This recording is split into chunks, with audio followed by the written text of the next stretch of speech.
Welcome, everybody. Welcome to the third episode of Tune In and Find the Others. My name is Tony Guerin. Super excited to bring it back. We're back, baby. We're back. It feels so good to, free flow again. I played some guitar earlier, did like a live stream, and in the middle of the live stream, I decided that I was just going to sing about whatever came to my head. And I've done this a few times throughout my life, where like I was just in like a open mic or something, and all of a sudden all these ideas and creative free flow just like comes through, and it's so like it feels so alive. And I've noticed that when I do that, as opposed to like my original content that I've just played a million times, it's so much more free. People seem to connect to it in a different level, because it's like in the moment. And I just wanted to speak to that because this podcast is like that for me, because I don't have really a knowledge of what I'm going to say before I say it, and it makes it more. I feel like it's allowing me to step into a more authentic place, and that's part of the reason why I want to do this, and then connect with other people that are coming from their authentic place. And you never know what comes through in a conversation in the moment. So this is a great opportunity, and I hope all of you are well. Although the world is absolutely nuts right now, and it's a beautiful world though. There's so much nature to appreciate. There are so many people that are coming together right now more than ever before. It seems at least, and I'm really grateful to be part of community and have friends that are, getting after it and doing the work in their own life and really seeking to be the best version of themselves. And I hope as you tune into this podcast, you find another person that you can connect with that is living their own journey as best as they can. And maybe they have some things to offer you, so you can be that best self in an even better way. So, yeah, welcome. How are you? I know you can't respond, but I just wanted to say, how are you? Um, I just want to give a quick shout out to our sponsors. We actually have a new sponsor today. River City Studios has reached out and wanted to be a supporter of this podcast. My band Why Not has recorded with them on two different occasions. Austin is the main sound engineer that we've worked with, and he's absolutely wonderful. They've been a studio for 40 years in Grand Rapids, Michigan, and I cannot say enough about how well the process went, and their equipment and their professionality. I don't even know if that's a word, but they're doing the work in their own way. And a lot of our friends that are musicians in Grand Rapids have gone to them, and they've done a really good job at bringing out the sounds that they wish to put out into the world. So if you want to check that out, if you are a band or you are trying to make some music, they will not do you wrong. rivercitystudios.com. That's our first sponsor. Our next sponsor is Lemieux Smithing. This guy is a wonderful human being that creates, that's a blacksmith that creates knives, swords, does restoration projects, has been a supporter, a friend of me for a long time, and he's gone to school for this. He's been working on this for 11 years. And he has a lot of skills to be able to make custom pieces for you. So if you're in the need of a knife or a sword or anything that involves metalworking, check him out. LemieuxSmithing.com. and I'll put both of those um, advertisements in the description below. And then the last advertisement I have to share is a band, Bedroom Ceilings. Two friends, Dean Shittenden and Ben Steer, started recording together in 2016. They are a wonderful band that we've connected with. Our band, Why Not, has connected with. They're from Grand Rapids. They derive a lot of their sound from like indie folk, like I would say like folk rock almost. It's really beautiful music, and a lot of our friends in the music scene in Grand Rapids are involved in this project in some way or another, whether playing live or recording with them. So I really recommend checking out their music. Bedroomceilings.bandcamp.com is where you can find that music. And yeah, those are beautiful human beings that have decided to support this podcast. And if you want to be a supporter of the podcast, go to patreon.com/tunein. You can either become just a general supporter, or you can pay for a MVP tier, which means that I will have your business shout out on the air like you just heard. And so if you want to check that out, check out that website. But without further ado, we have a guest today, which I'm really excited about. The guest today is Nae Mchowell. They are a 25-year-old gay, non-binary writer and podcaster in Grand Rapids, Michigan. Passionate about creativity, realism, and individuality, Nae seeks to bring about culture change through the power of art and community. Super excited for what they have to share and whatever conversation is going to transpire. So welcome to the podcast, Nae. Hello. Hello. Glad to be here. How are you doing? I'm well. Very well. How are you? I'm good. It's really good to exist. Um, it's Yes. yes. I'm having a great time living. And I'm excited with like I don't know the capacity to do things like this. It's really beautiful to share these kind of conversations. And also like I just mentioned, you never know what's gonna happen or what's gonna be shared. Yeah. And that's part of the beauty of it. So it's a blessing to have you on.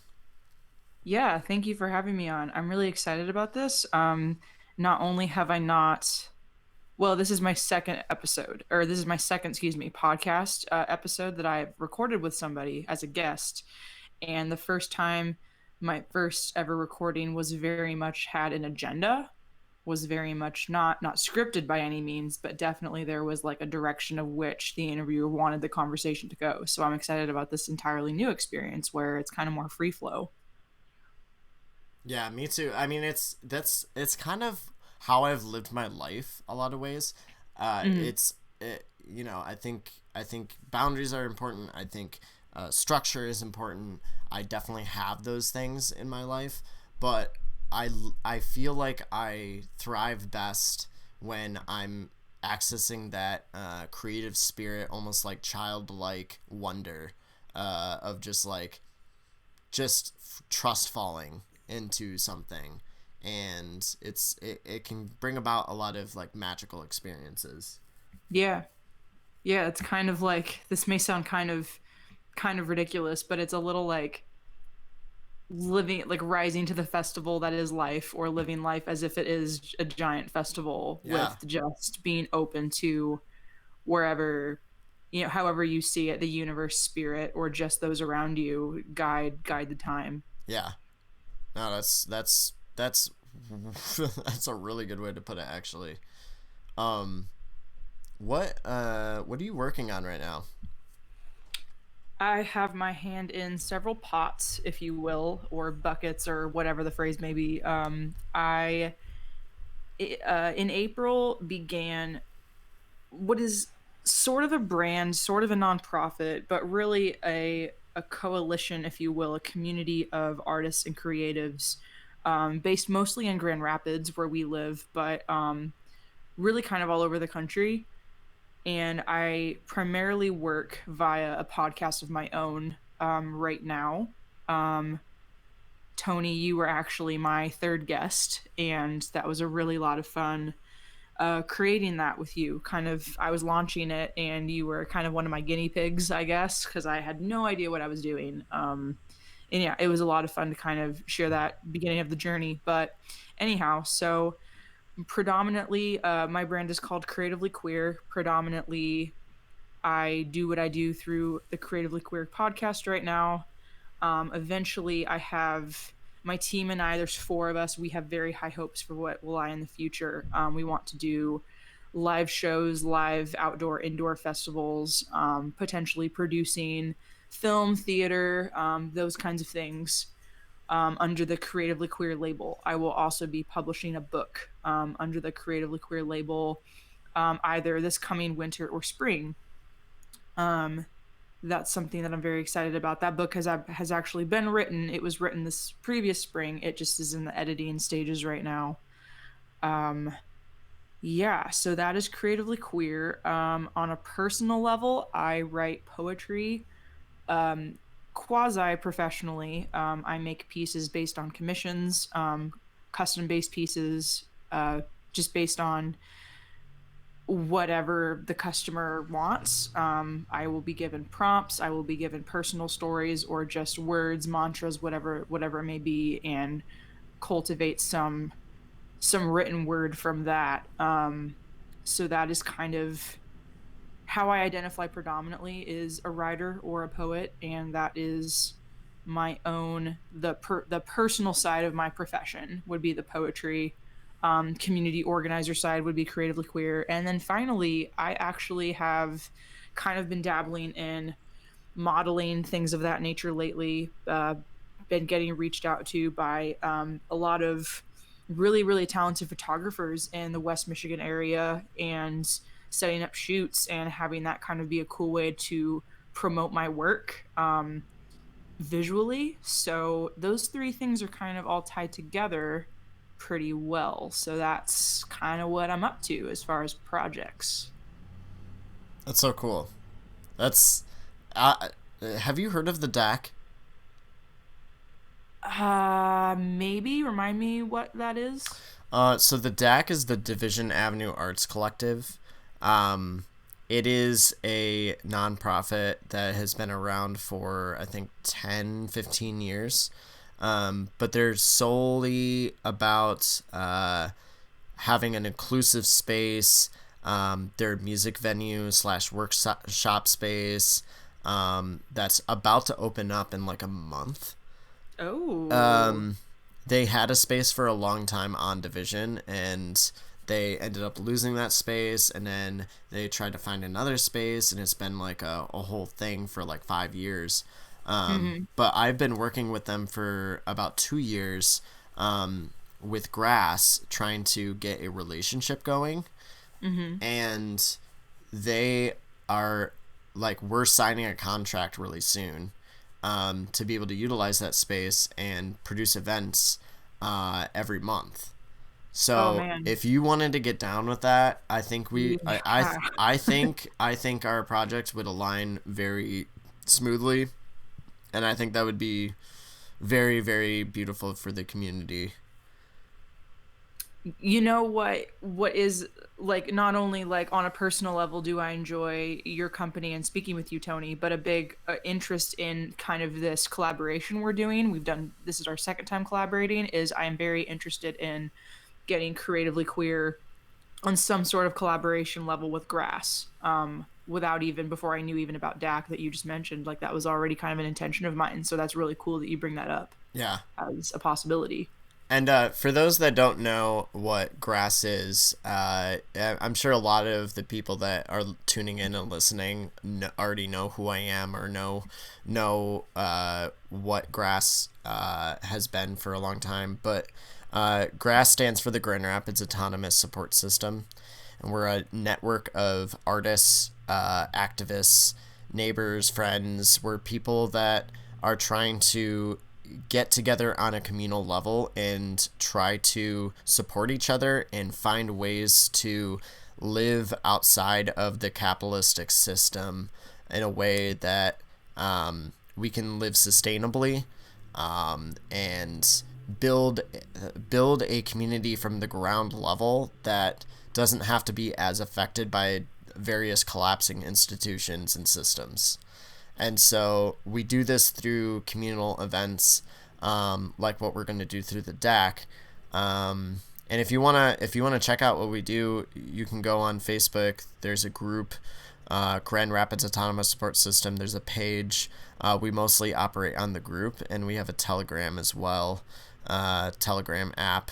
But yeah, there's several ways to get involved, and we meet every single Tuesday. So if you're interested in that, come on down, and we'd love to have you be a part of the community. Sweet. Yeah. Coincidentally, I need to give a brief shout out to one more organization while we're kind of on this topic of collaborating between organizations. But my recent up and coming social media director, a brilliant artist by the name of Eden Denton, she happens to own a up and coming record label called 616 Music LLC, based out of here, Grand Rapids, here in Michigan. That is Creative Queer's current, like, most biggest conversation that's happening as far as collaboration, because Eden happens to work for both. She works for myself under Creatively Queer, and she owns 616 Music LLC. And between us, we have actually been discussing leasing out our own kind of warehouse space for these kinds of events, as well as just kind of creating safe space for artists to come do their work, build community and relationships and all that. So I think we have like a power mix here of like goals and dreams and people that can really do the work and make this happen. And that's Absolutely. exciting. Yeah, it's super exciting. It's cool that you never like I've known, like, I've hung out with you a few times. You've come to grass like once or twice or whatever. Hmm. But I've never like talked to you on a deep level. And so it's like when we started sharing like chat, like our messenger, and then became like I became on the podcast. You started learning about me, I started learning about you, and like there's so much crossover. And that's Hmm. like that's part of, like, I just want to circle it back to like what podcasting can do, and what, Yeah. not only podcasting but just like conversations with people you don't know, or conversations with people in your city that are doing similar things that as you, how those relationships, like, you have one relationship like that, then you build another, then you find out that those two know like five other people. And that's how grass started. It literally just, it creates like a web of people that are trying to live in alignment with who they are, and in alignment with like, I guess, nature. And it's not always easy. There's communication barriers, and there's sometimes people have a different set of skills, and they're not able to contribute to something. But then you find another person that is able to, and everybody has their own unique expression and ways to offer what they know and what they've learned. And it's just, I think everything is possible like through genuine relationships, and I think that's what we're both trying to cultivate. Yep. Yeah, definitely. I just kind of something I want to emphasize whenever I talk about Creatively Queer is that it came about not only through one of the hardest times of my life I'd ever personally gone through, but it was the beginning of the excuse me, COVID-19 lockdowns Yeah, and the worldwide quarantine. And just kind of the sense that the world needs art now more than ever. And it's a scary time. I mean, it's always a scary and hard time to be an artist if that's your livelihood, your reason for being, your income, any number of those things or combination thereof. Totally. It's always hard and it's always scary, but especially right now, the service industry has basically gone to shit, Yep. and thing after thing after thing, making life super just unstable politically, culturally, etc. And I was realizing what do I need right now? What do people like myself need? And it really is the power of community and creating our home, when kind of like what you said earlier about grass, like when everything else is stripped away, we can be self-sufficient. So I don't know where I was going with that, but that's something I always like to emphasize about creatively queer, is like Mm-hmm. why it came about when it did. So when did it come about? How long ago um was that? The official launch day, I think I say, was about April 30th of this year. Okay. So we're babies. And I, like, even with the podcast, I'm only 7 episodes in. For many reasons. It's been tough going, but it's, yeah, brand new vision, but one that I think will hold out for a very long time, for me at least. I get pretty tunnel visioned on my passions, I would say. You said something in my podcast actually that I won't forget probably anytime soon, because you said that you can get frustrated or disappointed when people don't like jump on your ideas with the same excitement that you do. Mm-hmm. It was something like, I don't know what the quote was, but it was so good. It was like, why don't people want to play with me? Yeah. Like, and my dreams and my passions. Like, it's Yeah. like, don't you see how cool this is? And I just related to that so much, because you're trying to get any project off the ground, you're met with a lot of misunderstanding and like disbelief, and that's fair, people are skeptical, and you really have to earn any platform you have. It doesn't Yeah. come easily, and No. it shouldn't come easily. It should be earned, because trust is very important, especially if you have any kind of an audience. Yes. But I, yeah, loved our conversation because of you sharing your journey with founding Grass and bringing it into what it is now in the last 5, 6 years. That was really, really encouraging to hear, trying to launch a similar community. Man, that is absolutely like a, the epitome of how I see, like, and it doesn't come from a, I don't want that energy of like, why won't you play with me, to come from like a lack mentality, but Hmm. it is like a natural feeling. Yeah. It's like relating to how it was when I was a kid. Like, I have this like really cool feeling and really cool, like, I can see how it can be beneficial, and Hmm. it's like maddening when other people don't get it or don't understand its essence. And I like what you said, how like it has to be earned though. It has to, like, you have to consistently put it out there over and over. And part of it is capitalism, part of it is the way in which our systems are operating right now. We're all so distracted from being able to actually pay attention to each other's gifts and skills and projects. But it's also, I feel like it's also what you said, is like, we really do need to earn it. And that it forces us to really go tunnel vision and give all of our energy into it, and trust, like really trustful that it's going to work and it's going to happen. And if it doesn't work the way you want it to, it's like you have to find a way to sift through the darkness, or sift through the whatever, like the fog, so to speak. Yeah, absolutely. That's a good way to put it. So this is the part of the conversation where I'm interested to see where it goes, because Hmm.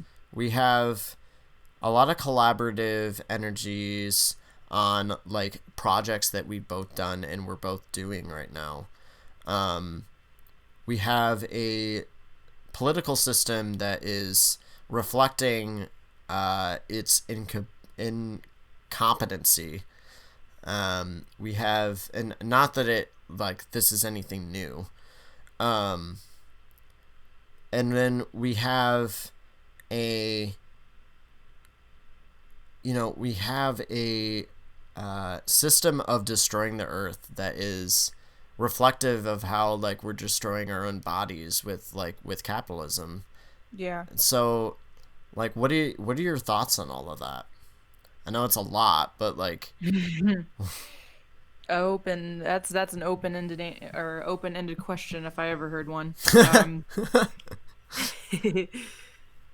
Gosh. I mean, I quite frankly, this I'm one of those people that naturally I don't have a lot of opinions just because I don't pretend to be more educated than I am. Not that I'm not seeking out education or furthering myself and where my mind is at with these topics, but I am completely fine admitting that I don't know a lot of what's going on when I don't. yeah, So, that being said, my podcast currently, the direction I'm taking it is to A, not make my guests do all of the emotional labor for me, mm-hmm, which means doing my homework before I put them on the podcast. mm-hmm, That being said, a lot of them are there with perspectives that I could never understand. For example, I am white and I am cis passing and I grew up middle class. yeah, There is so much that I do not understand about where we are at politically and culturally, and I do not pretend to know. Um, so, that being said, I can talk a lot about how I am personally impacted by capitalism as a person who is disabled.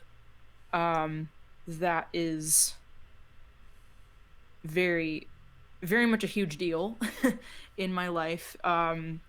I have six chronic illnesses. A couple that I'm in the middle, or I have six confirmed, but to clarify, there's a couple I'm in the diagnosis processes of as well. So I potentially have more than six. I am a person who I have been on my own since I was 17, financially and what have you, and life has not been easy to me. So I am very familiar with the throes of capitalism and having to go to work every day, sometimes 14, 15 hours of work every day, and completely abusing my body into the submission required of it when my body is literally not made for that. Not yeah, that anyone's is made for that, but I can give you a list of symptoms and reasons why mine suffers, if you will. yeah, So that is a personal thing I can speak on, how I am affected by that as a person who is disabled. As far as everything else, I am doing a lot of observing and I am doing a lot of learning and impact when I can. When right after George Floyd's murder and when the protests began here in Grand Rapids, I was at a loss for what to do. So I was listening to as much as I could to Black voices to figure out what was appropriate and trying to walk that fine line between doing my homework and having my ears open to their perspectives, because like carrying my own burden, making it my own responsibility to educate myself. Um, I received some great encouragement. I believe 2 episodes after yours, I interviewed a wonderful older black lady named Patricia Nzari, who is originally from Flint and moved her entire family here and to Grand Rapids for many a reason, and that is an episode of Creatively Queer I recommend everyone listen to, specifically for that perspective of what is it like to be Black in Grand Rapids right now? What is it like to be an older Black person? What is it like to be a mother? She also owns her own business. What is that perspective? Um, I was given some great encouragement, both by her and the producer of that episode, that was in its own way part of a protest, intentionally seeking out guests who can speak to these matters that I cannot because of my privilege. And absolutely, immediately when George Floyd was murdered and when Breonna Taylor, when all of these people and these issues were coming to my attention, my first thought was, I don't care how long it takes me to not release an episode. I'm not going to just have another white gay kid and me like talking to me just, shooting the shit and sitting in our privilege. Like there was nothing more disrespectful that I could have thought to do, quite frankly. So I am still very, very aware of kind of how awful it is that I'm having to do a lot of networking to find these specific people who can speak to these specific issues, Yeah. and realizing how small my circle is and how fucked up that is, that I'm actually having to go out of my way to find a black person that can tell me about what it's like being black in Grand Rapids right now, or in Detroit, or in New York, Chicago, wherever. And that's not okay with me. So that is something I'm awakening to. That is something I am teaching myself to be better, slowly, day by day, in the small ways I can. That is me accepting accountability from my black siblings, whether they be queer or cis or straight, whatever the fact may be. I am learning. I am open, and I am ready to be held accountable. And that also for me includes not grandstanding, because like I try really hard to walk that line too, of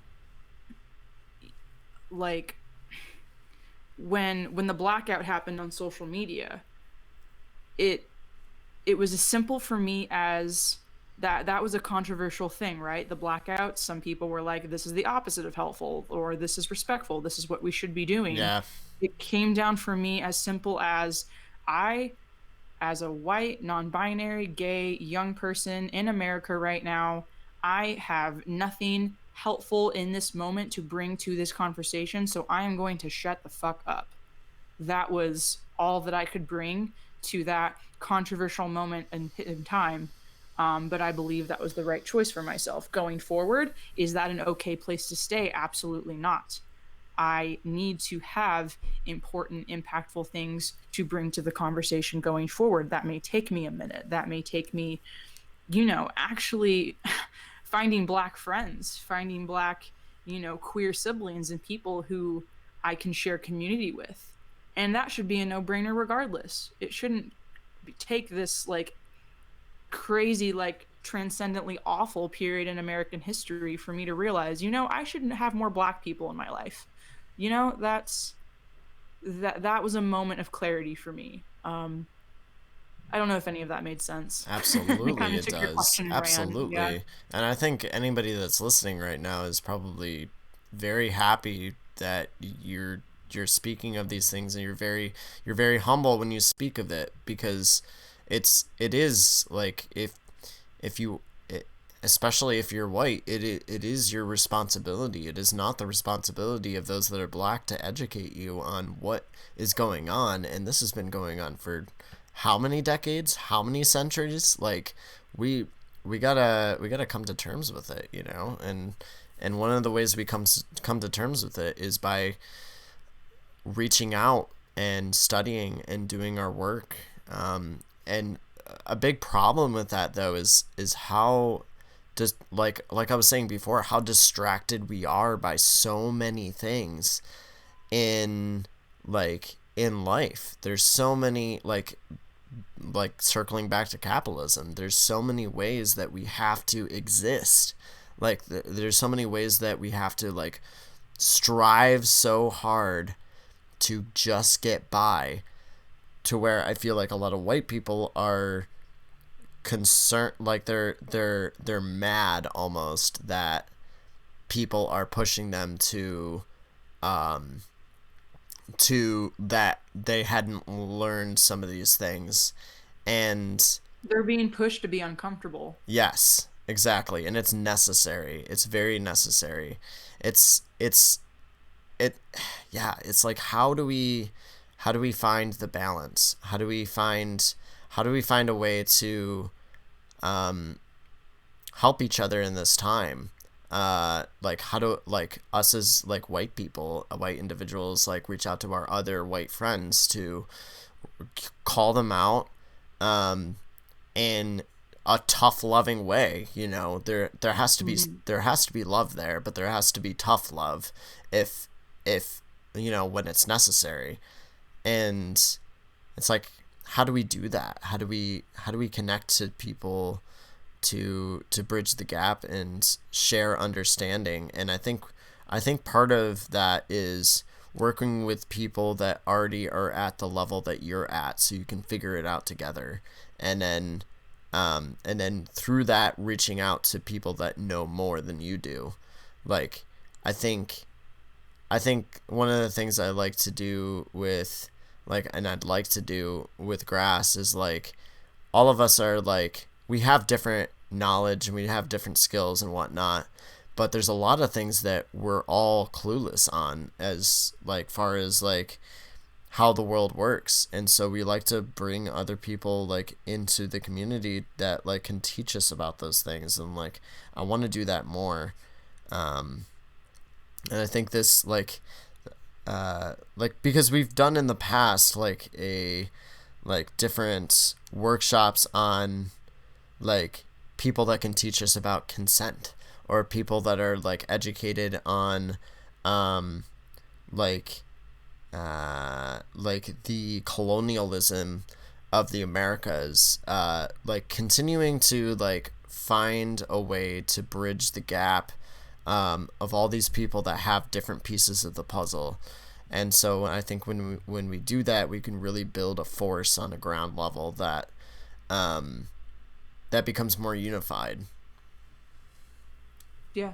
Yeah, absolutely. I like or rather, let me begin again. I think I kind of hear what I heard, excuse me, what I heard at the end of what you said just there is it probably sounds like a gross oversimplification or even cliche, but the key to putting the puzzle pieces together is empathy. Yeah. Oh yeah. No, I think that's a great way of saying it. Do you have more on that? Um I just remember, have you seen The Help or have you read the book The Help? No, I haven't actually. Okay.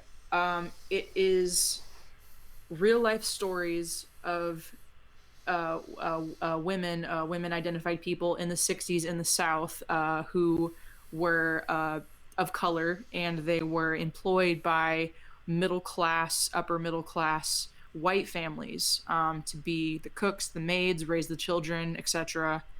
Um, and I don't it is something that I suggest, like, especially white people for sure should give it a read or a watch. The book and the film are both amazing. They're very similar. It's a good adaptation of the film, but there is a line in it that this older black woman is being interviewed by a younger white woman, for this book called The Help that was being put together. That's interviews of black women who um, would, yeah, serve upper middle class white families in their homes. And the quote was from the black woman that no one had ever asked me what it was like to be me. Mm, And that's just what popped in my head kind of when you were talking, when you said about putting puzzle pieces together or something like that. And that's what popped into my head was empathy. And that's kind of where my mind was at when, like I said, when that kind of turn of events happened. When the protests started, I want to say May, early June, when I should know off the top of my head exactly when that was, but when I was at that kind of place of where do I lead my podcast in this moment, and immediately my mind went to where are the people who can tell me what it's like to be black right now, to be black and queer right now, to be black and an elder right now, to be black and unemployed, own a business, what have you, all these perspectives that I do not have. And I don't want to repeat myself too much because I know I spoke a lot about this earlier, but it really was that I cannot, as a 25-year-old white person, I have no idea what it's like to be them. And how am I ever going to confront my own internalized, like, systematic racism that is built into me, especially, I would argue, because I grew up in the evangelical Christian church. sure. Don't even get me started on that right now. But I would say especially so. all of those internalized fears and prejudices that are so built into me from the time I am literally crawling.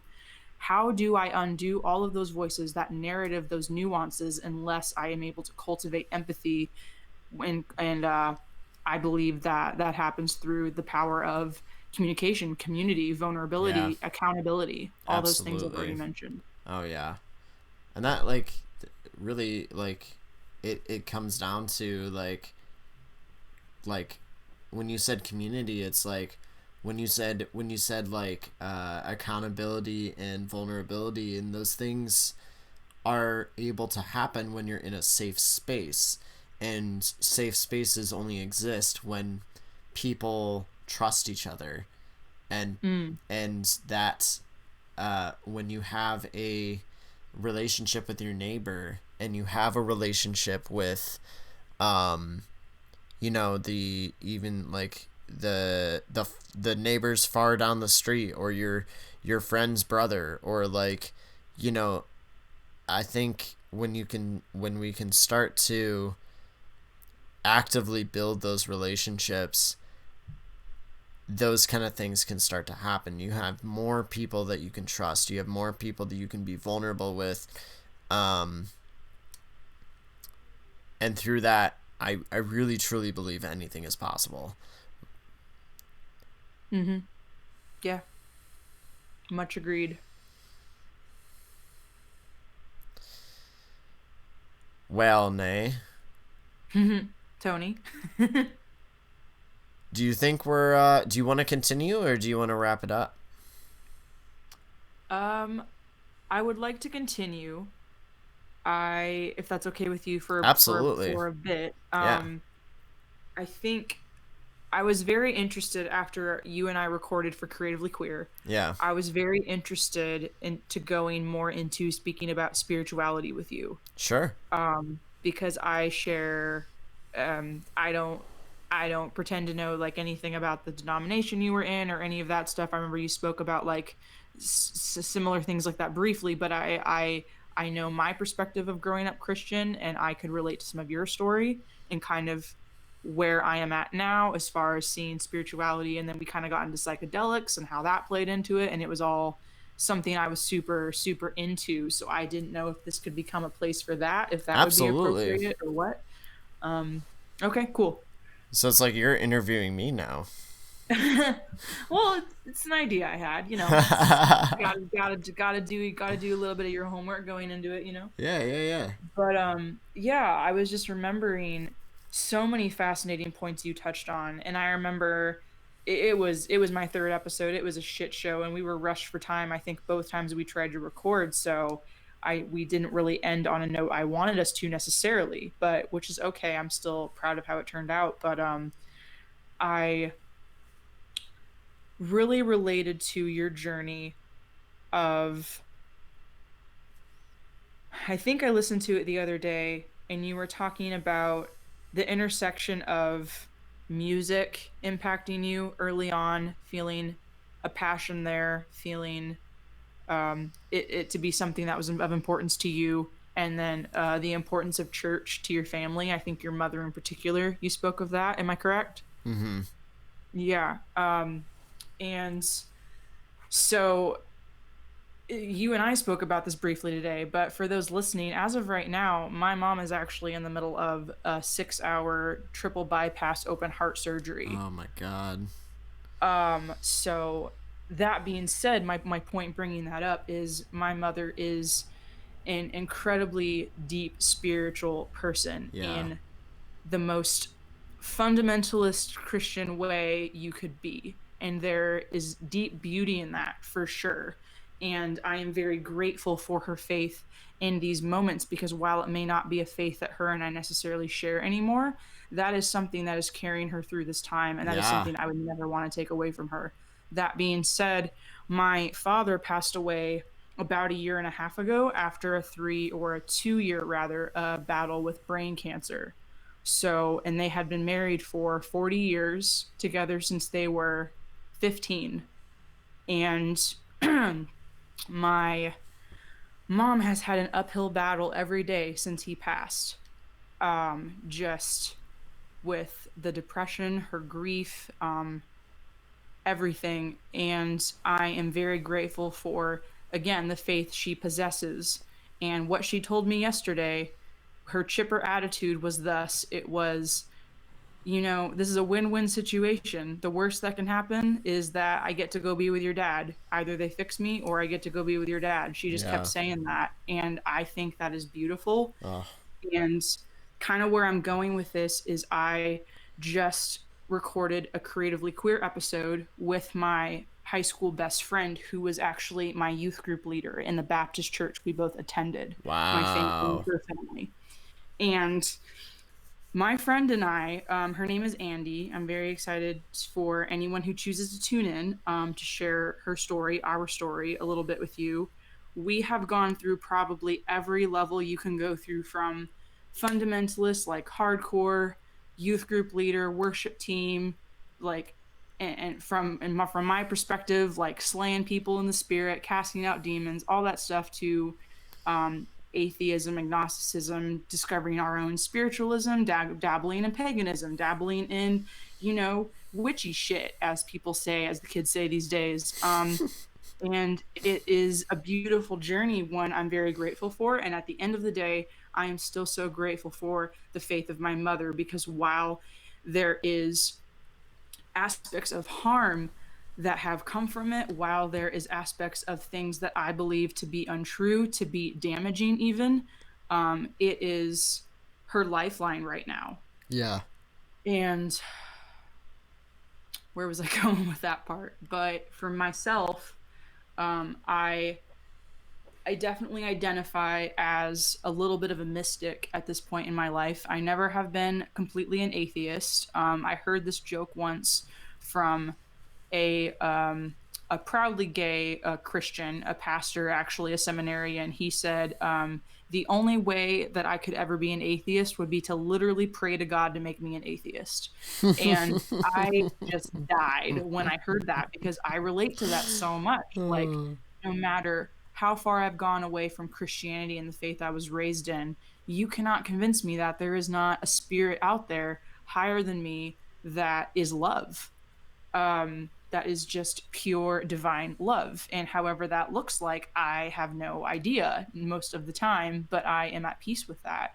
And, you never know what is on the other side of death. None of us have been there, as far as I know. So I don't know what really is in my mother's future. I just am grateful for that she is confident that she knows, if that makes sense. Yeah. Um, I am grateful for the many values I was taught through Christianity that stick with me today, that being truth being one of them, capital T truth, as they like to say.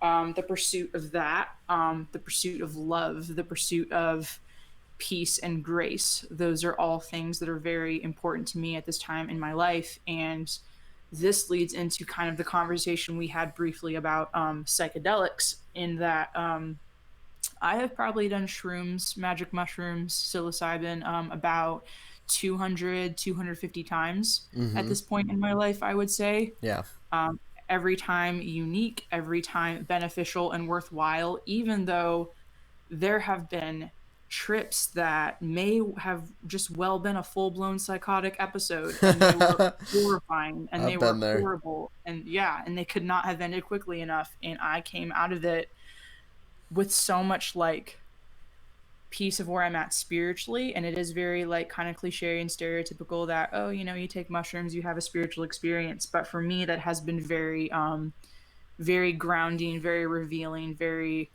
um, what is the word I'm looking for? I've grown up spiritually to the point where I am now because of magic mushrooms and encountering the divine in that way, and encountering the divine within myself in that way. That was probably the first time I had any understanding of God within us, because if you are raised Christian, it is the opposite. It is you are bad. Who you are is sinful, and there is something wrong with you, and etc., etc. So that is a very, very newish concept in recent years. The divine being in and all around, and that being where my beliefs lie now. Um, Yeah, kind of just went off for a second there. That Those were was things I was beautiful. well, good. Those were things I was fascinated or interested in. I was fascinated to hear your side of that when I was interviewing you, but that was something Yeah, I was excited to get into more in a conversation in the future, whether that be personal, one on one, or in a podcast setting with you at some yeah. point. So, yeah, grateful for this opportunity to share a little bit about that. And um, I don't know if that kind of prompts any specific questions you would have about my background or experiences at all, but I'm an open book for whatever comes up if there's anything. Well, I have to say first of all that my personal prayers are with your mom, and Thank you. that she goes through this and is able to get the surgery done, and she's able to thrive from here on out. Thank you, Tony. The it's the risk. I don't know if I should use the word risk, but the risk of death is a really interesting thing. Like Mm. the um like if you know you're going to die, or if you're going to. So I will have to say um that yesterday I ended up taking 6 grams of mushrooms, Heck yeah. and I went to Muskegon State Forest and had an experience where I thought somebody had died. Like, I literally thought that that happened, and um, I went through the process of like grief and of like comfort afterwards, like the whole thing. And like, not, it wasn't a traumatic thing. Like, it's weird. Like, it's hard to describe, but it was, a part of me knew that it didn't really happen, but it was almost like it showed me a past situation. Hmm. Um and like, I went to a spot on the beach where there was like a stick in the ground, and I knew, like, there was like a dog that like was like really interested in this spot, and the people that were playing with the dog, or that were like walking the dog, had told me that it's a really really old dog. And Mm. it was really interesting, the whole thing, like, um but it taught me a lot. It really, like, it showed me nature. It showed me how nature reflects to us, like, who we really are, in as little ways as I can say that. So I would have to say, as far as like psychedelics, and as far as like my connection to spirituality, I think the biggest thing to take away, um, from my perspective, is that I believe that what we experience, we should honor. Like, Mm. what we experience is a gift, and is something that is happening for us, not to us. That is like something that I try to live out every single day of my life, and try to recognize in every person, and recognize in every situation. Although it can be really really hard sometimes, and really like get you to the lowest spot you've ever been. And I literally just got out of one of the biggest depressions I've ever had. And a big part of that was taking mushrooms yesterday. I had gone through a lot. I was starting to get better. I was starting to like really take like steps of self-care, and finally took those mushrooms in the woods, and hit a spot in myself where I was so comfortable being on that many mushrooms, that I was able to really tap into. It's like that trust, that level of just divine trust, that everything is happening for me, and not only for me, but in synergy with every sentient being on the planet, and everything in the universe. Like, it felt so real how connected and in harmony everything really is, even though at times it can look like it's totally disharmonic and so messed up, and there's obviously ways that we need to reflect nature and get in balance, but that happens through the self. Yes. And so I feel like my spirituality is based around honoring the earth, honoring the archetypes that show up in my life, my divine nature, how I am a reflection of spirit, and you know, treating myself with love every day, trying Mm. to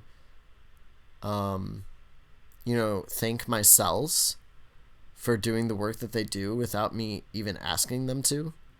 Thanking the the different people in my life for going about their life and not even realizing how much they're impacting and serving other people or serving me.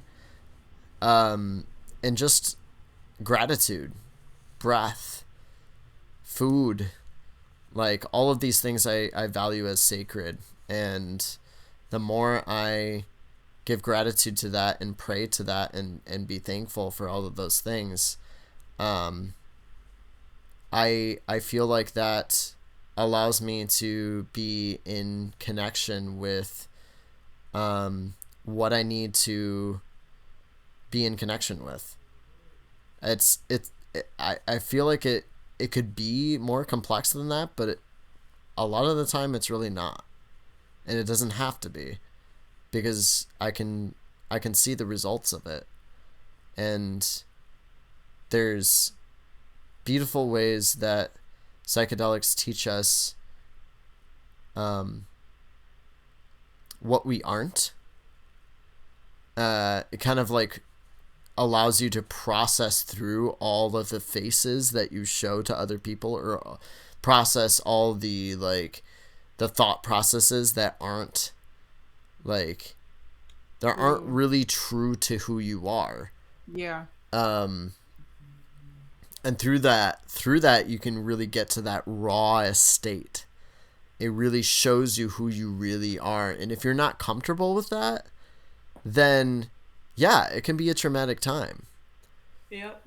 But if you really trust that you know who you are, or you know that there's something that like your real self needs to come through, and you're recognizing that real self, you want to exude that real self through, and you take those mushrooms and you have that intention, there are things that will be revealed to you that will change your life. And I cannot recommend it enough for anybody.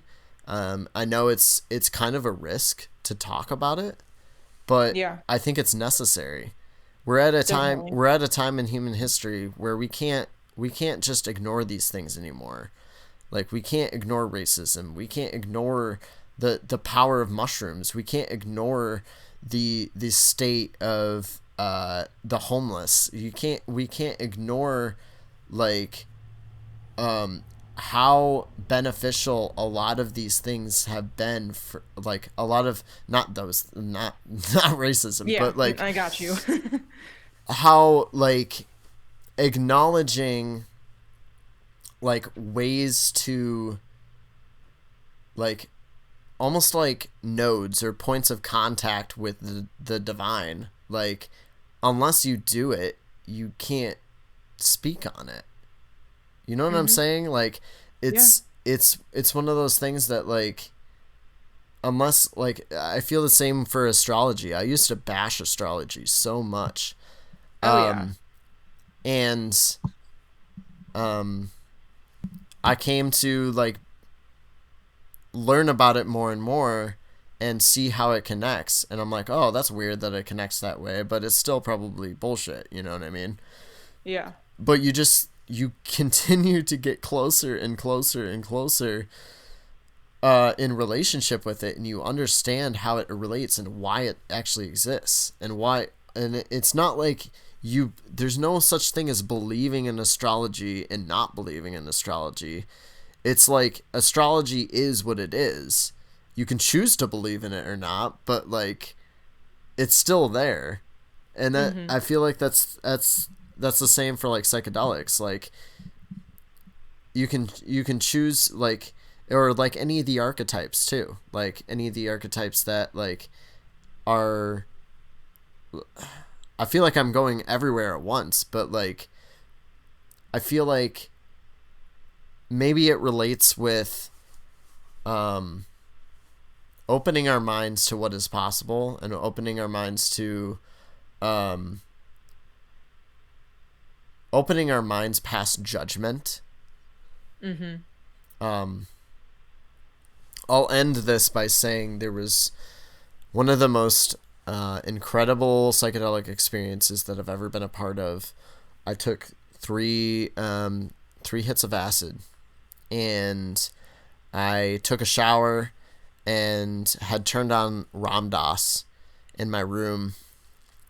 And I enter my room and I'm already feeling it. And I just bust out laughing. That like, just like what Ram Dass is saying at the time was just like, duh. Um, and then I sat down and laid down, and after the podcast was done, I realized that this was going to be a lot more intense than I expected it was going to be.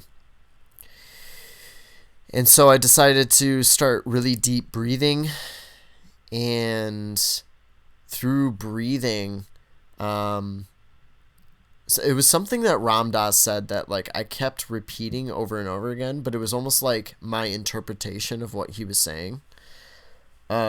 And the biggest insight that came through was what I kept saying to myself over and over again, almost like a mantra, and it was, there is no judgment, there just is.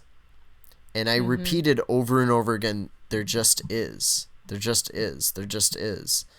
And it sounds crazy, but it's like at the end of the day, there is, like, in my eyes, there, like, we as humans can put judgments on everything, but everything is everything is balance. Like everything like is in harmony with each other. Everything just is what it is. And there is no like, I don't know. That's kind of my perspective on it, and it's come through in different ways, and a lot of times it's been through psychedelics that's really taught me that. But then like when you bring it down to a real level or a practical level on a base level, it's like, well, what about like sexism, and what about racism, and what about like war? Like, isn't that bad? And it's like, it's it's horrible that those things exist, but it's also, it's almost like it's part of this game that we're playing that we have to figure out like why it exists. If we don't understand why it exists, um and we don't It like, does it does no good to have a judgment of it if you don't know why. yeah, that's a really good way to put it. So I don't know, that's kind of where it's loosely defined, but that's where I stand on spirituality. And I guess when I was growing up, I was Christian, and I have a lot of Christian friends actually, and Mm-hmm. like a few days ago they prayed over me, and it was beautiful. It was absolutely beautiful. I have a bunch of friends that are strictly Christian, and it's a beautiful thing to have friends that are that dedicated to their faith. But Yeah. I also have friends that are Buddhists that are like truly practicing Buddhism. And it's just, there's so many different ways to connect um, to who we are and life itself, and just, working my way through it. Yeah. I like that. I I have a hard time formulating an immediate response because I spend the whole time you're talking just listening and not thinking about what I'm gonna say next. Yeah, that's perfect. That's active So, listening. yeah, so I'm like, well, where do I go from here? But Yeah. um I have to say I last October went through a breakup. A lot of people know I was married for 3 years. And that well, I'm still in the middle of legally ending my marriage, but that separation happened in October, and immediately as soon as my spouse had left Michigan, actually entirely went back to California. I went to Wilcox Park, popular hippie hangout here in Grand Rapids. If you know, you know. And I took 2 tabs of acid. And I, it's not that I needed it to get through that separation at all, because that would be pretty unhealthy if that was the case. But it was kind of a gift I wanted to give to myself. Um, enjoying the day with clarity, with peace. I knew that's what I would gain, and that is an intention I went into it with. And it was amidst such terrible pain. It was excruciating, really, going through that, and it was a long time coming. It was all last summer, all last fall. It was awful, but that day, October 9th, which was actually the 3-year anniversary of my spouse and I moving to Grand Rapids from California. Ironically, that is the day they left to go back to California. So that day that I took those tabs with my current partner at Wilcox, and just the joy that spirit just downloaded into me, as that was really what I consider the last true day of summer weather-wise. It was like a perfect, like, 80 degrees. It was breezy, it was sunny, it was immaculate, and that was my favorite probably experience on acid. I actually told Tony, for those listening, that a festival that Grass put on in 2017, that was actually the first time I had ever done acid, was at that event. So it's only been twice. I am not as versed in it as I am with mushrooms, but yeah, that's probably, there's not a lot into that story I can go to for many personal reasons, but it was definitely a universal connectedness of so much in our culture. We hear the question why, like, why did this happen? Mm-hmm. And so many people, that's why they refute and disbelieve religion. Yeah. Of, well, like, why would, if there is a god who is love, etc., why would they X, Y, and Z let this happen, fill in the blank? If, yeah, if everything is supposed to happen for a reason, what possible reason could happen? And if you're raised in Christianity, you're raised to believe, well, it's all for, I could see, I can probably still say that verse, and we know that all good things work together for the good of those who love God and are called according to his purpose. That is, like, that verse is drilled into our brains from a young age, and that creates so much anger as you grow older and you experience life, and it completely is reasonable. You learn that the people who completely resent your religion, where they're coming from, as you experience loss and pain. And I am not a proponent of everything happens for a reason. I am a proponent that everything is connected, and everything can Mm. have a purpose that you create if you can Mm. have that mindset and choose to come into that. And that is what I use psychedelics for. That is what I used acid for the day my marriage ended, is that this is excruciating. This is unbearable. I am going to create for myself a space in which I can reason with it, I can react to it in a healthy way, and I can come to some sort of meaning in myself. Um, and that is, yeah, something that psychedelics has helped me do for sure. Again, I've only done acid twice, and they've been for much different reasons than me on shrooms. And I do psychedelics for all sorts of reasons. Of course, I'll admit there's that. Sometimes you just want to get fucked up and have a good time, and that's valid. That's totally valid. But mostly, kind of where I'm at in my spiritual journey now, there will be an intention set, and it will be for a specific spiritual or a mental, emotional health purpose. Yeah. Um, yeah, it's my current partner and I have gone through great strides together, coming together to a spiritual understanding, and to an emotional understanding of, we have a lot of differences. We have a lot of disagreements about basic things that a lot of people would consider deal breakers as far as spirituality and such. And we use really ceremoniously magic mushrooms to come to a place of acceptance, radical acceptance for the other, radical love for where they are at, regardless of if that is a time, a season, an aspect that is hard for us to manage as their partner. But that is something I practice in my interpersonal relationships as well as my relationship with the divine. Um, yeah, I just keep going on these little tangents and don't really know how to wrap it up, but Do you that's think that's there's kind of something wrong with that? I don't know, man. I like to sound a little polished, I guess, but it's fine. This is off It's the fine. cuff. This is off the Yeah. cuff. You don't have to be polished. Well, good because I'm not. I think you're shiny as you are. I mean, I'm gay, so I'm pretty automatically shiny. There you go. Yeah. Oh, I am to a point where a wrap up might be nice, though. However, we want to do that. all right, cool. Well, how can people find you or connect with you? Connect with Creatively Queer. Plug away. All right. So, Creatively Queer is on Instagram and Facebook.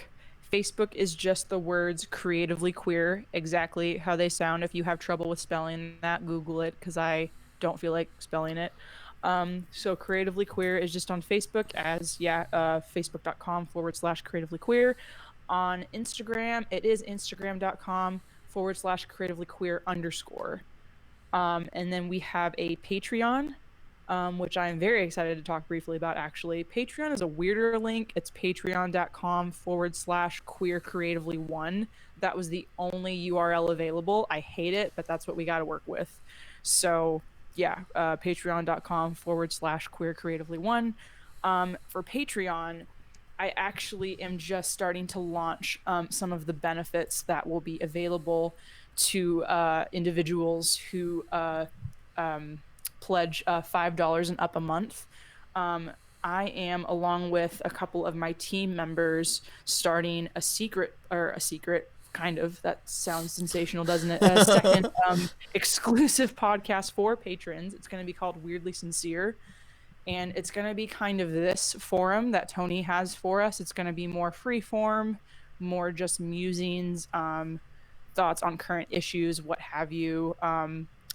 Hosted by me. Sometimes it's going to be only me, kind of like a little like audio video blog type situation because I love to talk, as you know.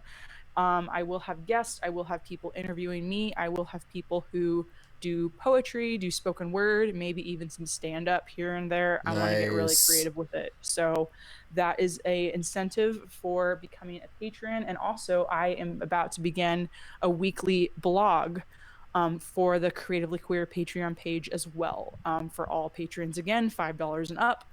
So that is something that is launching this week as we actually just got our first patron. Shout out to Sydney Brown, homegirl.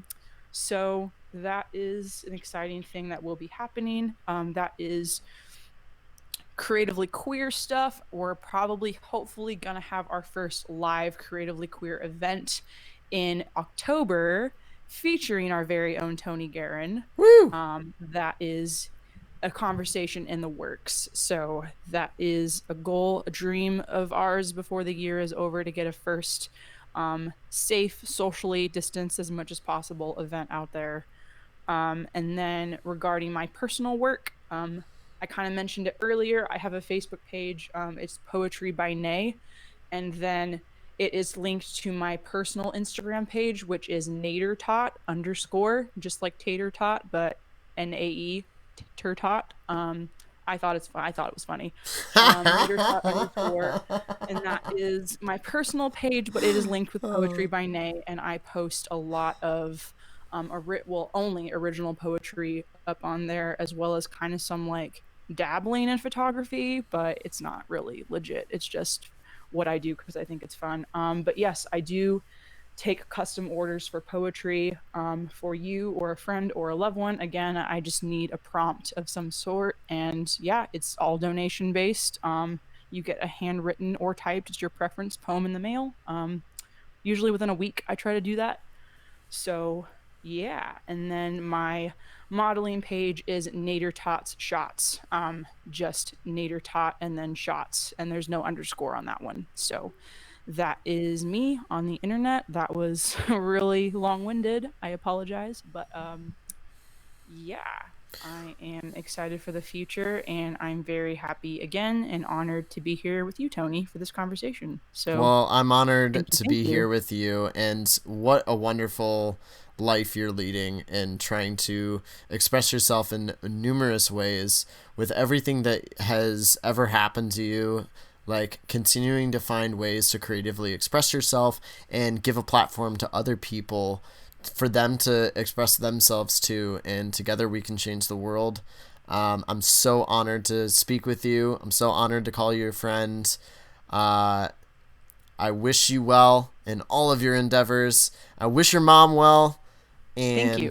I hope you have a lovely day. And everybody that is listening, get after it, follow your dreams, and be the change you wish to see in the world. Peace, everybody. Woo! Peace. Thank you, Tony.